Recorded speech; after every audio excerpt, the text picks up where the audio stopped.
Assista a partir de agora um curso sobre Direito Constitucional com João Pedro Melo. Durante as 5 aulas, o professor vai focar no habeas corpus, do histórico e admissibilidade ao procedimento e condições da ação. Você vai entender ainda como o habeas corpus tramita em cortes superiores e as hipóteses específicas de cabimento. Já está no ar a aula 3.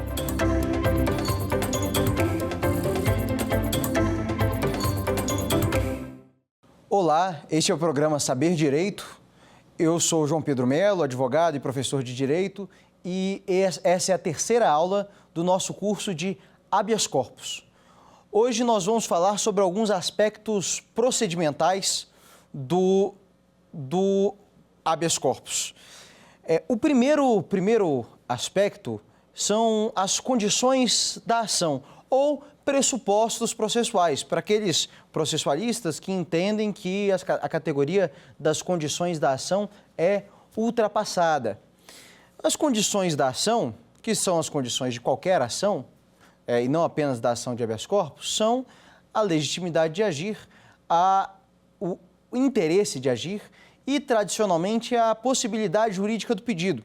Foi assim que a teoria das condições da ação foi pensada por Henrico Túlio Liebmann.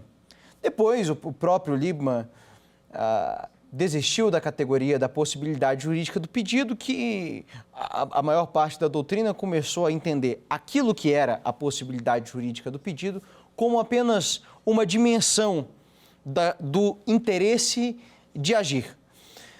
Pois bem, quanto à legitimidade do habeas corpus, nós temos de lembrar, em primeiro lugar, que o habeas corpus tem 3 sujeitos interessados. Nós temos o impetrante, aquele que é autor da ação de habeas corpus, que não se confunde com o paciente, que é aquele que é beneficiado pela ação de habeas corpus. E temos também a autoridade coatora, que é aquela autoridade a quem se imputa o ato que se alega ilegalmente lesionar ou ameaçar a liberdade de alguém. E perguntar sobre legitimidade é perguntar sobre quem é que pode legitimamente ocupar cada uma dessas posições. Quem é que tem legitimidade ativa, quer dizer, quem é que pode impetrar habeas corpus, quem é que tem legitimidade passiva, quer dizer, quem é que pode figurar como autoridade coatora no habeas corpus, e também a legitimidade para ser paciente, quer dizer, quem são aqueles que podem ser beneficiados por um habeas corpus. A legitimidade passiva, aliás, a legitimidade ativa do habeas corpus, ela é muito interessante, porque ela é muito ampla. Nesse aspecto, o habeas corpus é uma espécie do gênero ação popular. A ação popular, ela se caracteriza pela universalidade da sua legitimidade. Se baseia naquela máxima de que é benéfico à República que qualquer pessoa possa defender a sua causa, a causa da República. Por isso nós temos a ação popular. A ação popular, estrito sensu, é aquela que pode ser proposta por qualquer cidadão para tutelar interesses como o patrimônio público, o meio ambiente e por aí vai. O habeas corpus, nesse aspecto, ele é uma espécie do gênero ação popular, porque qualquer pessoa, natural, jurídica, nacional ou estrangeira, tem legitimidade para impetrar o habeas corpus. O impetrante, que não é necessariamente o paciente, embora possa ser, é possível que alguém impetre o habeas corpus em favor de si mesmo, o impetrante, ele age como substituto processual do paciente. A substituição processual é aquele fenômeno do processo em que alguém, porque é autorizado por lei, pleiteia direito alheio em nome próprio. Uma pessoa, ela figura como parte no processo, pleiteando um direito que não é dela, não é para ela se beneficiar daquela ação, mas é para ver reconhecido o direito de outra pessoa. Quando isso acontece, se diz que aquela pessoa que atua como parte do processo é substituto processual daquele que é titular do direito. Quer dizer, acontece o fenômeno da substituição processual. É importante não confundir a substituição processual com a sucessão processual, que é o que acontece quando uma parte no processo, ela deixa de se tornar parte e daí a confusão, substituída por uma outra parte. Há uma troca. Esse é o fenômeno da substituição processual, que acontece aliás, esse é o fenômeno da sucessão processual, que acontece em algumas hipóteses, não no habeas corpus. No habeas corpus, nós estamos falando em substituição processual, quer dizer, uma pessoa, o impetrante, agindo em nome próprio, mas pleiteando o direito de outra pessoa, que é o paciente. Então, disse que o impetrante, quando não impetra o habeas corpus para se beneficiar, quer dizer, quando ele não cumula as funções de impetrante e paciente, o impetrante ele age como substituto processual do paciente. É importante mencionar a respeito dessa legitimidade universal que não se exige, primeiro, capacidade postulatória do impetrante. Capacidade postulatória é a capacidade dos advogados. Em regra, para ir a juízo no sistema brasileiro, é preciso de um advogado. É preciso ser representado por um advogado. É preciso ser advogado ou ser representado por um advogado. Porque o advogado tem capacidade postulatória. No habeas corpus, não se exige capacidade postulatória. Qualquer pessoa pode impetrar um habeas corpus em favor de qualquer pessoa sem ser representada por advogado. Essa é a amplitude do habeas corpus no direito brasileiro. E como não se exige nem capacidade postulatória, é claro que não existe procuração do paciente. Não se exige procuração do paciente. Se eu, como advogado, vou fazer a defesa de alguém numa ação penal, é preciso que esse alguém me outorgue uma procuração, me conferindo poderes para defender aquela pessoa na ação penal. No habeas corpus não é assim. Até porque, no habeas corpus, quem é parte, se o advogado for impetrar um habeas corpus em favor de alguém, por exemplo, a parte no habeas corpus, o impetrante, é o advogado. O paciente, ele é um sujeito interessado do processo, mas naquela definição quiovendiana de parte, quer dizer, que impede contra quem se pede a tutela jurisdicional, o paciente ele não é parte. E como ele não é parte, ele não está sendo representado pelo impetrante. Então, não se exige sequer procuração para o impetrante, seja ele advogado ou não. E, eventualmente, é possível que se faça essa exigência de procuração, em caráter absolutamente excepcional. Quando? A procuração ela vai ser exigida quando houver, por alguma razão, dúvida sobre o interesse do paciente naquela impetração. Pode ser que o paciente não tenha interesse, pode ser que ele e a sua defesa técnica constituída, talvez que pode não se confundir com aquele impetrante do habeas corpus, entendam talvez que aquelas teses do habeas corpus não são boas, ou talvez que aquele habeas corpus não está bem colocado, não está bem feito, ou por qualquer razão o paciente não tem interesse de ver aquele habeas corpus julgado. Quando há essa oposição do paciente, o habeas corpus ele não pode ser julgado. E quando houver dúvida sobre o interesse do paciente no julgamento do habeas corpus, o juiz ou o tribunal pode determinar a intimação do paciente para que se manifeste. Paciente, você quer ou não quer que esse habeas corpus seja julgado? E se o paciente disser que não, ainda que não tenha sido ele que impetrou o habeas corpus, ele não pode ser julgado. E por isso, quando houver qualquer dúvida em relação ao interesse do paciente, essa dúvida pode ser sanada mediante a apresentação de uma procuração. Ora, se o paciente ele otorgou uma procuração para que alguém impetrasse um habeas corpus em seu favor, então é razoável presumir que aquela pessoa tinha interesse naquela impetração. Então, a exigência da procuração, na maior parte das vezes, é uma exigência supérflua. Agora, ela pode servir para sanar a dúvida sobre o interesse do paciente na impetração. E por isso, ela pode vir a ser exigida quando houver uma dúvida do tribunal em relação ao interesse do paciente, ou a inicial do habeas corpus, ela já pode vir instruída com a procuração para que não haja dúvidas quanto ao interesse. Essa é a característica do habeas corpus em relação à capacidade postulatória e em relação à exigência de procuração.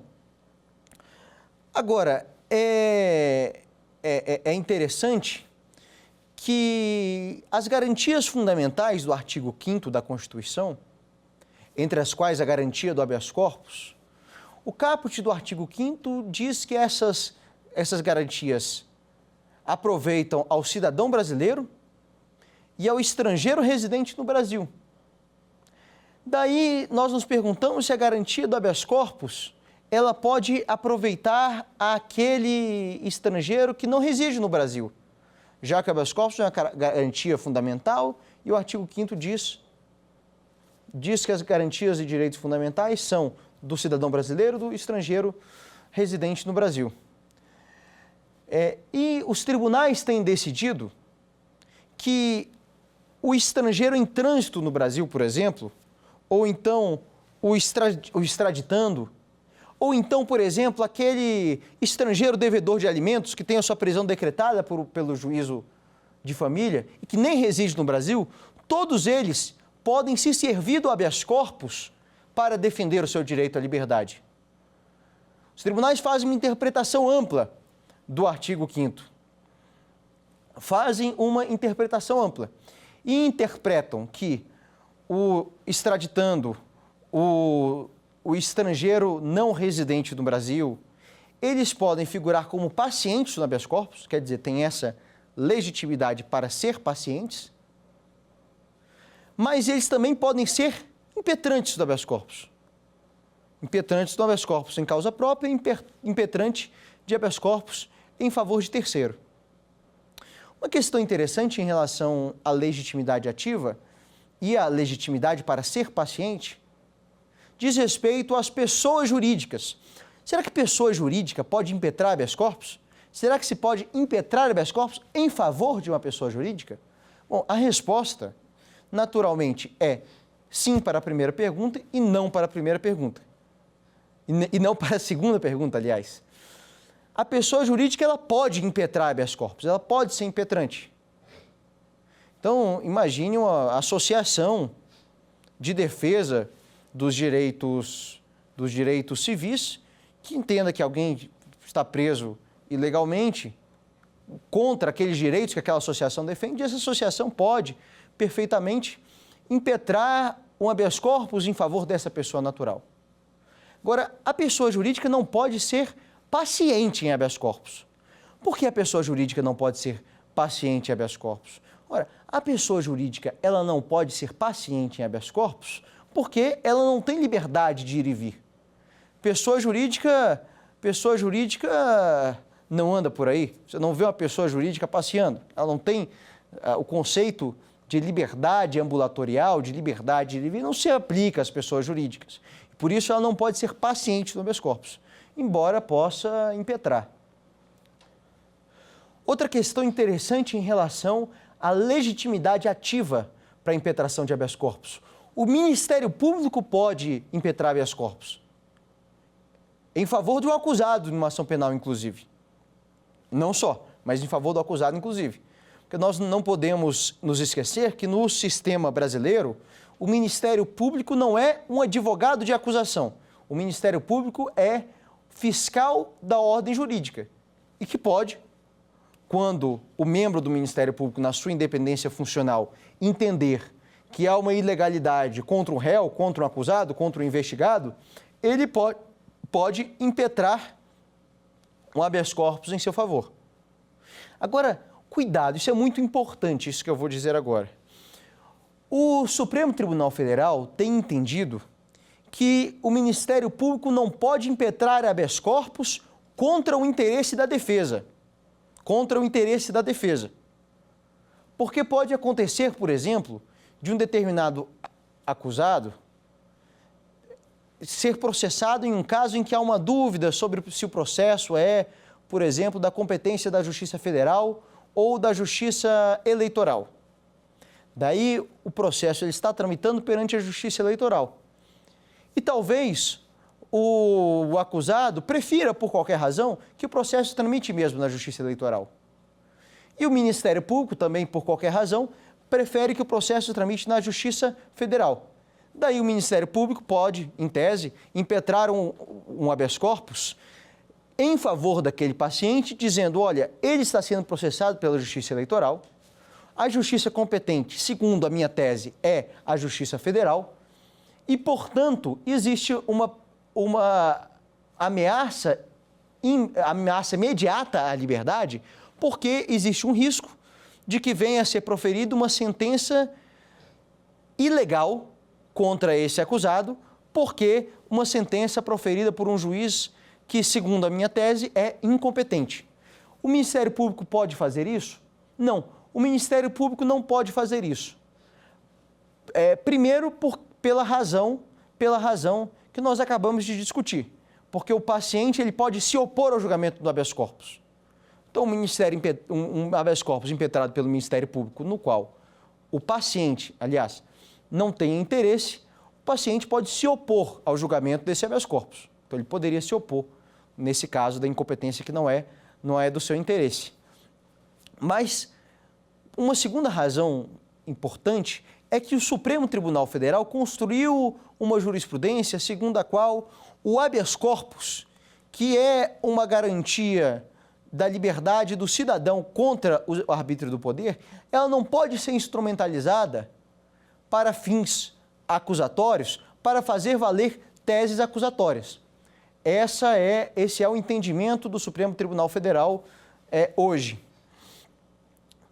Em relação à legitimidade passiva do habeas corpus, quer dizer, a autoridade coatora, é importante dizer que tem legitimidade para figurar no polo passivo como autoridade coatora a própria autoridade, não o órgão que ela integra. Então, a autoridade coatora vai ser o delegado da Polícia Civil, nunca a Polícia Civil. Vai ser o juiz de direito, nunca a vara criminal, nunca o poder judiciário. A autoridade coatora é a autoridade. O particular, ele também pode ser autoridade coatora para fins de mandado de segurança. Nós discutimos na última aula a hipótese em que, por exemplo, um diretor de um asilo mantém um idoso indevidamente internado.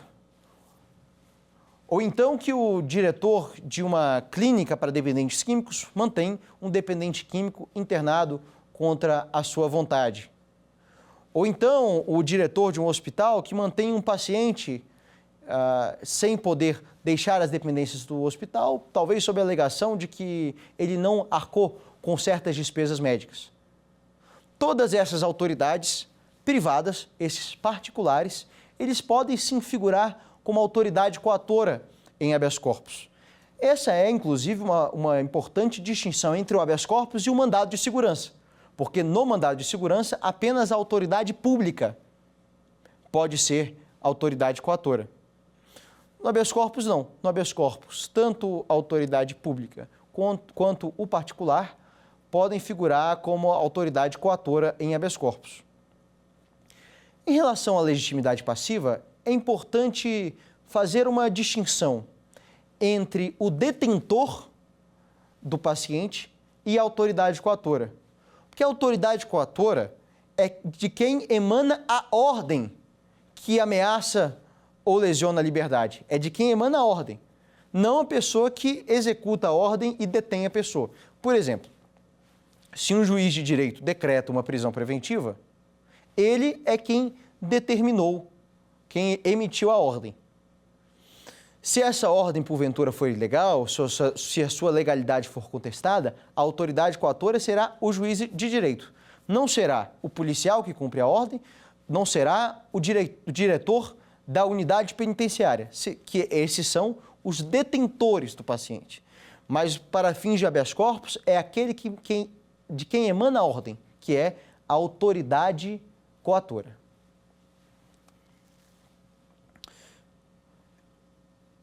É importante, nós falamos de legitimidade, a outra condição da ação remanescente é o interesse de agir. E como a possibilidade jurídica do pedido hoje, como se entende, é um elemento do interesse de agir, é preciso mencionar a única hipótese no direito brasileiro em que não é juridicamente possível uma concessão de habeas corpus. Quer dizer, a priori já não é possível. A exceção que nós mencionamos na última aula, do artigo 142, parágrafo 2º da Constituição, que diz respeito às punições disciplinares militares, que não podem ser contestadas no seu mérito, mas, como vimos, podem ser contestadas nos seus aspectos formais e de respeitos a direitos fundamentais processuais. É claro, não há interesse de agir na propositura de habeas corpus em situações em que não há lesão ou ameaça à liberdade de ir e vir. Nós falamos em pena de multa, entendimento simulado do Supremo. Não se pode impetrar um habeas corpus para combater um ato, ainda que ilegal, praticado no âmbito de uma investigação ou de um processo penal que visam a apurar um crime punido com pena de multa, porque não está a liberdade em jogo. Em casos de pena privativa de liberdade já cumprida, porque se a pena foi cumprida não há mais lesão nem ameaça de dano futuro à liberdade. Mas é evidente que tanto a legitimidade quanto o interesse de agir devem ser analisados segundo aquilo que nós convencionamos chamar de a teoria da asserção. Quer dizer, deve ser verificada a presença desses requisitos segundo aquilo que está descrito na petição inicial, sendo tomado como verdade. Quer dizer, aquilo in status assertionis. Se a autoridade coatora ela é apontada como tendo praticado um ato ilegal, ainda que se possa futuramente no julgamento do habeas corpus se decidir, por exemplo, que aquele ato não foi praticado, é claro que há legitimidade passiva daquela autoridade coatora, porque a legitimidade passiva ela é oferida in status assertionis. Uma importante causa de falta de interesse de agir do habeas corpus é aquele sumulado no enunciado 606 da súmula do Supremo Tribunal Federal. O enunciado 606 diz que não cabe habeas corpus contra ato de ministro do Supremo Tribunal Federal. Essa é uma das vedações importantes do nosso sistema, muitas vezes criticada, mas tem uma certa lógica, porque em algum momento a impetração sucessiva de habeas corpus deve parar e nossa construção jurisprudencial entendeu que o limite é a decisão de ministro do Supremo Tribunal Federal. Porque, segundo entende a jurisprudência, quando o ministro do Supremo pratica um ato, ele pratica em nome do próprio Supremo e não em nome individual. E não existe previsão na Constituição de habeas corpus contra ato do Supremo Tribunal Federal. Quem discorda acredita que poderia haver por exemplo, um habeas corpus contra o ato do ministro que viesse a ser julgado por uma turma ou viesse a ser julgado pelo plenário do Supremo Tribunal Federal. Não é dessa maneira que a jurisprudência se firmou. A petição inicial do habeas corpus, ela tem, assim como as petições iniciais em geral, tem requisitos de admissibilidade. Os requisitos da petição inicial do habeas corpus são muito específicos e estão previstos no artigo 654, parágrafo 1º do Código de Processo Penal. O artigo 654, parágrafo 1º, diz assim: a petição de habeas corpus conterá, a linha A, o nome da pessoa que sofre ou está ameaçada de sofrer violência, quer dizer, o paciente, a violência ou coação, e o de quem exercer a violência, coação ou ameaça. Quer dizer, vai conter o nome do paciente e o nome da autoridade coatora. Em relação ao nome do paciente, a jurisprudência tem estabelecido que é um requisito essencial, porque não se pode conceder o habeas corpus em favor de pessoa indeterminada.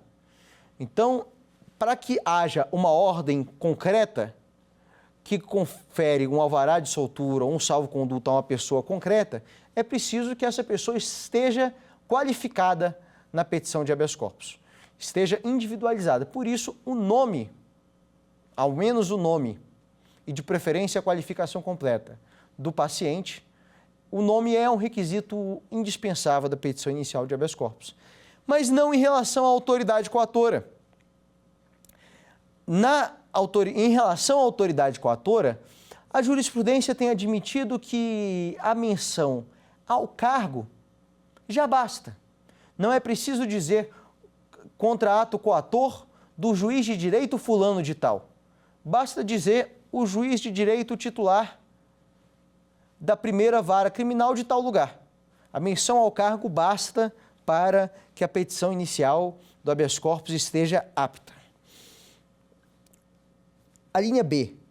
A declaração da espécie de constrangimento ou, em caso de simples ameaça de coação, as razões em que funda o seu temor. Assim como qualquer petição inicial de qualquer ação, a petição de habeas corpus exige a clara exposição da sua causa de pedir. Quer dizer, a clara exposição daqueles fatos que levam à lesão ou ameaça contra a liberdade. O pedido, isso é uma construção jurisprudencial, ele precisa ser formulado por escrito, embora não haja norma expressa, precisa ser formulado por escrito e em língua portuguesa. Isso parece irrelevante, mas não é. O Supremo Tribunal Federal registra julgados em que, por exemplo, ele não admitiu um habeas corpus formulado em língua espanhola.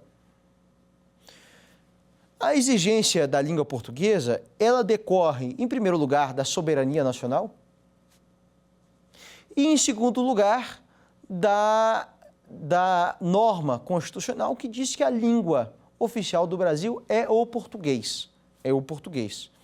E, para isso, é absolutamente relevante que o juiz, ou o desembargador, ou o ministro que vai julgar a causa, conheça ou não conheça a língua em que foi redigido o habeas corpus. É mais ou menos como nas perícias. O assunto técnico ele precisa do perito para ser examinado. Ainda que o juiz seja uma perícia de engenharia e o juiz, por acaso, ele também tem uma formação superior em engenharia. Isso não dispensa a perícia. Da mesma forma, a petição inicial do habeas corpus, ela tem de ser em português, ainda que o impetrante seja estrangeiro, e por uma razão de respeito à norma constitucional de que a língua oficial do Brasil é em português, que não é uma norma sem razão. Os atos oficiais precisam ser em português porque a comunidade brasileira precisa ter acesso às razões públicas do funcionamento do poder.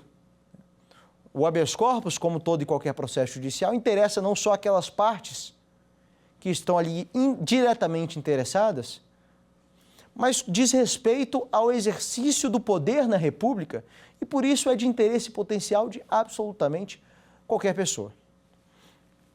Por fim, a linha C do artigo 654, parágrafo 1º do Código de Processo Penal, diz que é requisito da petição de habeas corpus a assinatura do impetrante ou de alguém a seu rogo, quando não souber ou não puder escrever, e a designação das respectivas residências. O que quer dizer? O impetrante também deve ser qualificado e ele precisa assinar a petição. Então, a petição inicial de habeas corpus ele tem ao menos 3 qualificações. Tem a qualificação do impetrante, tem a qualificação do paciente e tem a qualificação da autoridade coatora. É claro que no habeas corpus, esses requisitos eles devem ser analisados sem o rigor com que se analisam as petições iniciais em geral.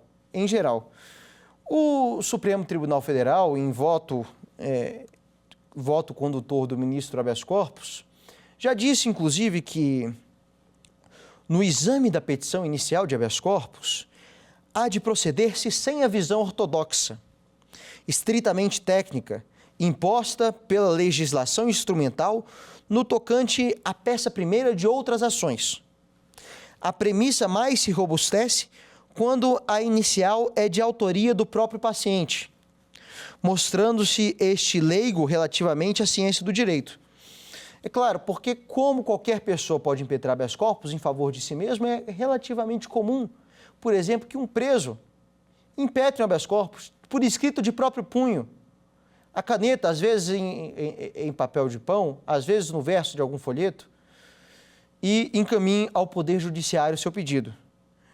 Então, é claro que se a Constituição dá essa possibilidade, então a petição inicial não pode ser analisada com formalismo, não pode ser analisada com o mesmo rigor que se confere à análise de outras ações. E conclui o ministro Marco Aurélio: esforços devem ser empregados objetivando o aproveitamento do que foi redigido. Então, a petição inicial ela deve ser aproveitada. Até porque, é importante dizer, nós falávamos sobre o parágrafo 1º do artigo 654, o artigo 654 tem um parágrafo 2º. E o parágrafo 2º diz o seguinte, olha, o parágrafo 1º falava sobre a petição de habeas corpus, o pedido dirigido a um juiz para que conceda o habeas corpus.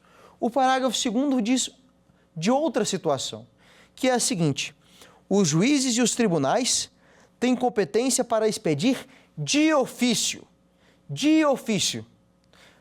ordem de habeas corpus, quando no curso de processo verificarem que alguém sofre ou está na iminência de sofrer coação ilegal.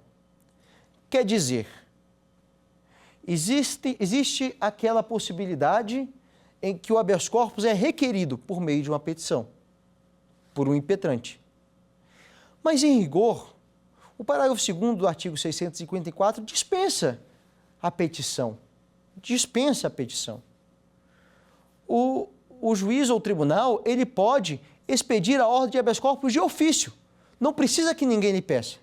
Bom, se não precisa que ninguém lhe peça habeas corpus, o preenchimento dos requisitos de admissibilidade do habeas corpus é até dispensável. O juiz poderia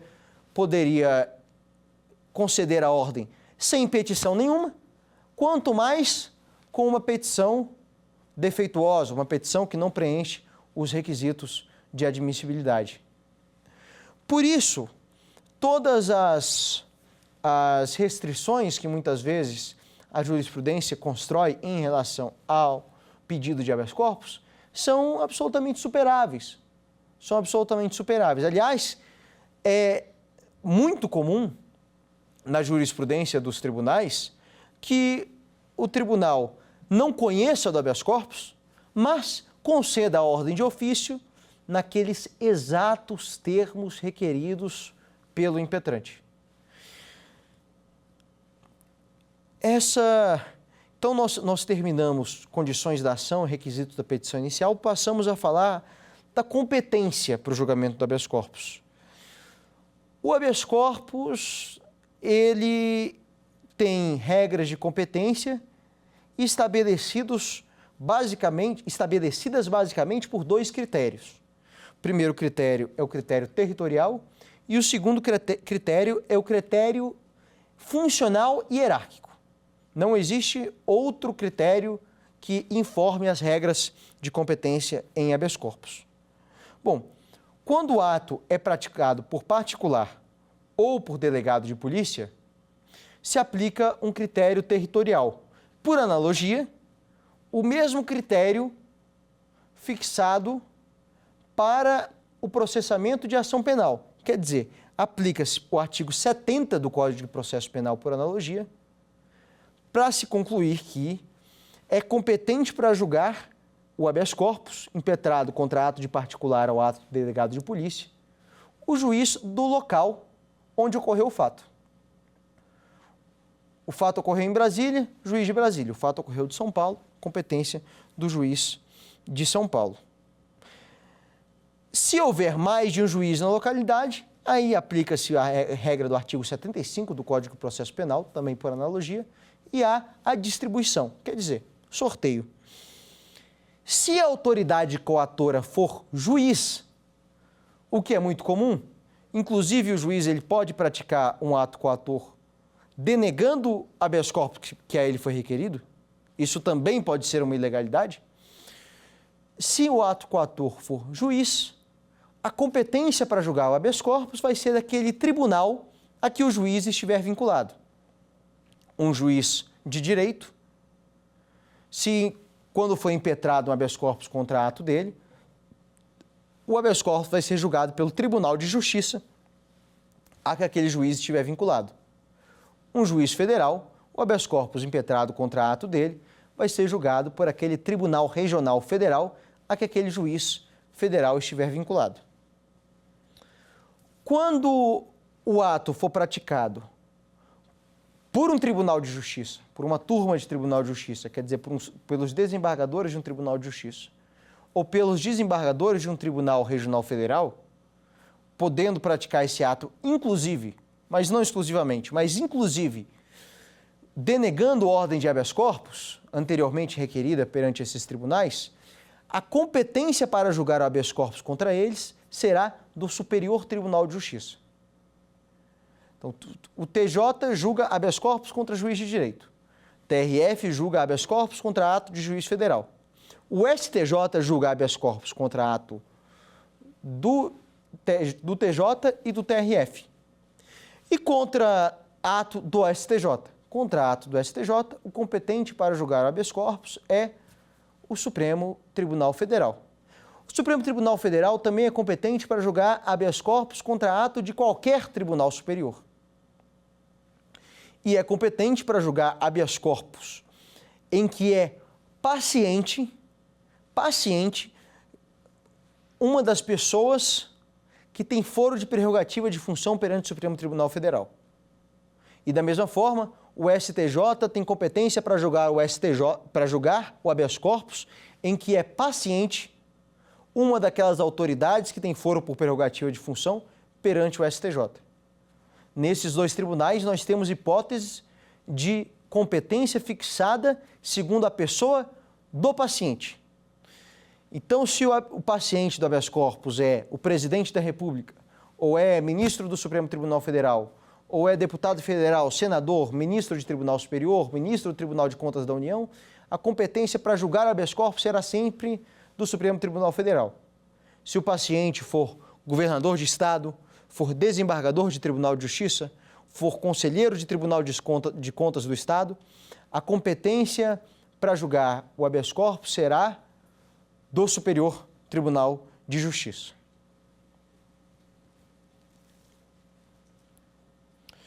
Agora, é importante falar sobre o procedimento para o julgamento do habeas corpus. E eu vou começar tratando do procedimento pelo sistema recursal, porque é muito simples, A Constituição, ela prevê um recurso especial apenas para as hipóteses de denegação de habeas corpus. Quando habeas corpus é concedido, o Ministério Público, o assistente de acusação, não podem fazer uso desse recurso, que é o recurso ordinário em habeas corpus. Quando o Ministério Público quer recorrer, por exemplo, da concessão de uma ordem por um tribunal de justiça, ele deve usar os recursos extraordinários, os recursos excepcionais, quais sejam recurso especial e recurso extraordinário. Quando o Ministério Público ou o assistente de acusação querem recorrer de uma ordem concedida pelo Superior Tribunal de Justiça, ele deve recorrer apenas ao recurso extraordinário para o Supremo Tribunal Federal. A defesa, o impetrante, ele tem o direito de usar um recurso especial que faz, às vezes, de uma apelação, um recurso amplo contra as denegações de ordem. Então, contra o acórdão que denega uma ordem de habeas corpus de um TJ ou de um TRF, cabe um recurso ordinário em habeas corpus, usamos a sigla RHC, para o Superior Tribunal de Justiça. E contra o acórdão do Superior Tribunal de Justiça, que denega uma ordem de habeas corpus, cabe o recurso ordinário em habeas corpus para o Supremo Tribunal Federal. Não existe recurso ordinário em habeas corpus contra decisão concessiva de habeas corpus. Isso é fundamental. Não existe recurso ordinário em habeas corpus contra decisão concessiva de habeas corpus.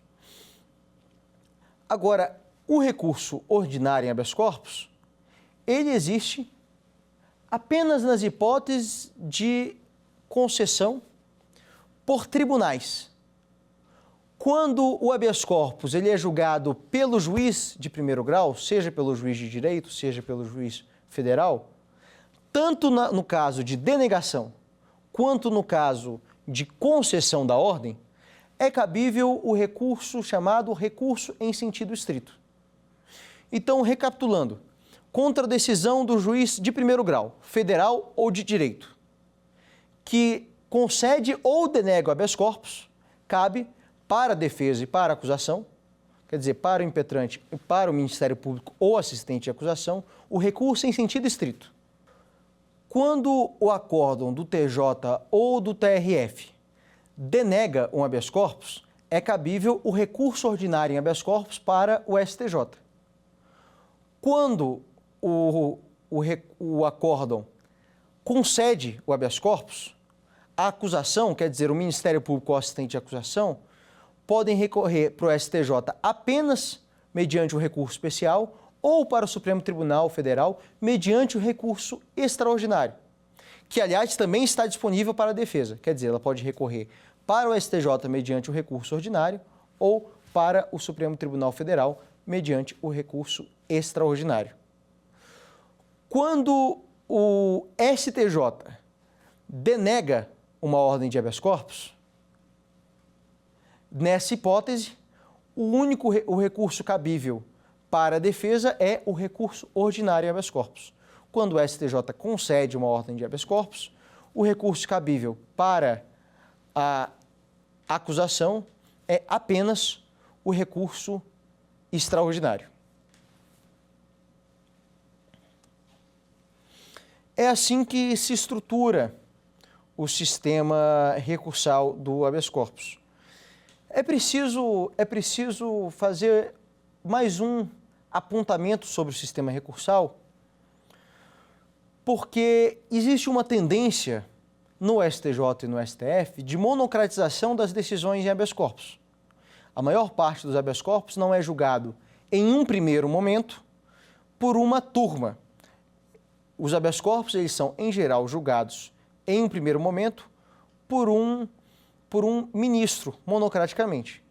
Contra essa decisão monocrática no habeas corpus, cabe um agravo regimental. Agravo regimental. O agravo regimental é a decisão cabível contra a decisão monocrática, que tem o condão de levar a apreciação daquela matéria para o órgão colegiado que aquele ministro integra. então, o ministro do STJ denega um habeas corpus, cabe um agravo regimental para que a turma que aquele ministro integra julgue o habeas corpus. Isso é de suma importância, porque a súmula 691 do Supremo Tribunal Federal, na forma como tanto o STJ quanto o STF têm interpretado essa súmula hoje, ela diz que não cabe habeas corpus, contra a decisão monocrática de ministro e, portanto, contra a decisão monocrática também de desembargador. Essa é a interpretação que hoje se adota. O que significa que quando, por exemplo, um desembargador denegar monocraticamente a ordem de habeas corpus, não se pode impetrar um habeas corpus perante o STJ. É preciso que haja um agravo regimental para que haja uma decisão colegiada daquele tribunal que aquele desembargador integra, e só então, contra essa decisão colegiada, vai ser possível um habeas corpus perante o STJ. Será que você absorveu o conteúdo da aula de hoje?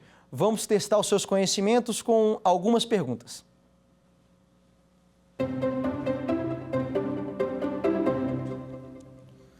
Assinale a afirmativa incorreta. A. O Ministério Público pode impetrar ordem de habeas corpus, já que compete ao MP a defesa da ordem jurídica, do regime democrático e dos interesses sociais individuais indisponíveis, mas o juiz não pode, a menos que seja ele o paciente. B. O habeas corpus pode ser impetrado por qualquer pessoa, nacional ou estrangeira, maior ou menor, inclusive pelo próprio beneficiário. C.